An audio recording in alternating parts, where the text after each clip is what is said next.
আগের ভিডিওতে বলেছিলাম কিভাবে বর্তমান দিনের সেনাবাহিনী মহাভারতের থেকে অনুপ্রাণিত।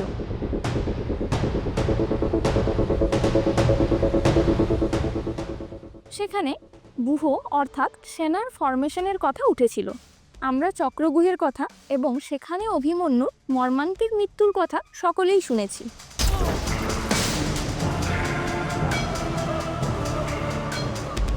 এই চক্রব্যূহ ছাড়াও 18 দিনে ঘটে যাওয়া কুরুক্ষেত্রের যুদ্ধে কৌরব এবং পাণ্ডবরা বিভিন্ন দিনে বিভিন্ন ধরনের ব্যূহ তৈরি করেছিলেন।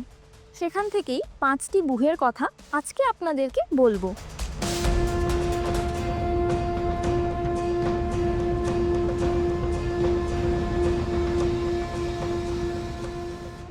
এই ব্যূহটি দেখতে ইন্দ্রদেবের বজ্রের মতো।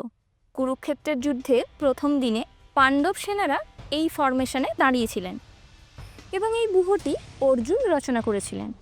এর বাইরের অংশে ছিল 1,00,000 পদাতিক সৈন্য, যাদেরকে এই ব্যূহর সুরক্ষার দায়িত্বে রাখা হয়েছিল। বজ্রের মতো যে আকৃতিটি দেখা যাচ্ছে তার একদম সামনে ভীম তার সেনাদের নিয়ে দাঁড়িয়েছিলেন।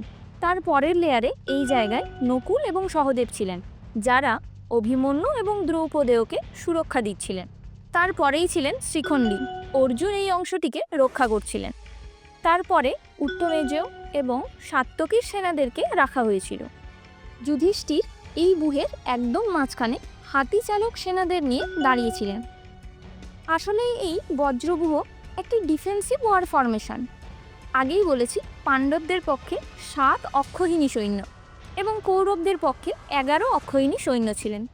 তার মানে পাণ্ডবদের পক্ষে কম অক্ষৌহিণী সৈন্য ছিলেন, তাই পাণ্ডবরা ডিফেন্সিভ ওয়ার স্ট্র্যাটেজি ব্যবহার করেছিলেন। অন্যদিকে কৌরবরা সর্বতোমুখী ব্যূহ রচনা করেছিলেন, যেটা অ্যাটাকিং ওয়ার ফরমেশন ছিল। কৌরবদের পক্ষে পিতামহ ভীষ্ম পুরো সেনাবাহিনীর নেতৃত্ব দিচ্ছিলেন। তিনি যুদ্ধের প্রথম দিনে এই ব্যূহটি তৈরি করেছিলেন। এই ব্যূহর একটি সুবিধা ছিল, চারদিক থেকে আক্রমণ করা যেত। একদম সামনের কোণে ভীষ্ম ছিলেন এবং বাকি কোণগুলোতে কৃপাচার্য, দ্রোণ এবং অশ্বত্থামা উপস্থিত ছিলেন। দুর্যোধন এই ব্যূহের মাঝখানে ছিলেন এবং তার দুপাশে হাতি চালক এবং অশ্বারোহী সেনাদের রাখা হয়েছিল। এই ব্যূহের ফলে পাণ্ডব সেনাদের বহু ক্ষয়ক্ষতি হয়েছিল। যুদ্ধের তৃতীয় দিনে ভীষ্ম কৌরব সেনাদের নিয়ে এই ব্যূহ রচনা করেছিলেন, যার সামনের অংশে তিনি নিজে সৈন্যদের নিয়ে দাঁড়িয়েছিলেন। দ্রোণ এবং কৃতবর্মা নিজের নিজের সেনা নিয়ে গরুড়ের চোখের অংশে দাঁড়িয়েছিলেন। অশ্বত্থামা কৃপাচার্য মাথার অংশতে ছিলেন। শল্য, ভগদত্ত প্রভৃতি যোদ্ধারা গরুড়ের বাকি অংশ তৈরি করেছিলেন। কলিঙ্গের যোদ্ধারা পাখির ডান দিকের ডানা তৈরি করেন। কৌশলের বৃহৎ বল পাখির বাম দিকের ডানা তৈরি করেন। দুর্যোধন পেছনের অংশে ছিলেন। অষ্টম দিনে পাণ্ডব সেনারা ত্রিশূল ব্যূহ রচনা করেন। এই ফরমেশনে 3টি কোণ দিয়ে শত্রুপক্ষের সেনাকে ভেদ করা হতো। পাশের এই দুটি জায়গায় ভীম এবং সাত্যকী নিজের নিজের সেনাদের নিয়ে ছিলেন। মাঝের এই জায়গায় সবার আগে অর্জুন, তার পেছনে যুধিষ্ঠির, নকুল এবং সহদেব ছিলেন। অষ্টম দিনের এই ব্যূহের মুখোমুখি সংঘর্ষ হয় ভীষ্মের বানানো উর্মি ব্যূহের সাথে।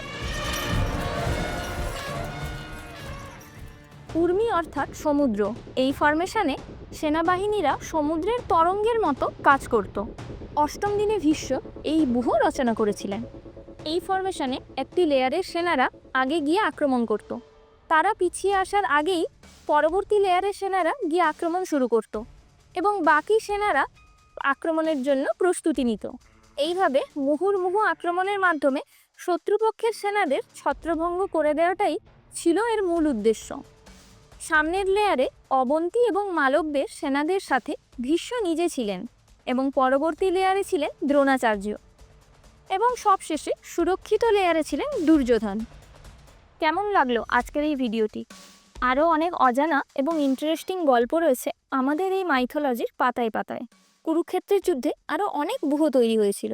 সেগুলো নিয়ে যদি ভিডিও দেখতে চান তাহলে আমার এই ভিডিওটিকে অনেক অনেক লাইক করুন এবং শেয়ার করুন, আর আমাদের এই চ্যানেলটিকে সবার সাথে শেয়ার করুন। দেখা হচ্ছে পরের ভিডিওতে।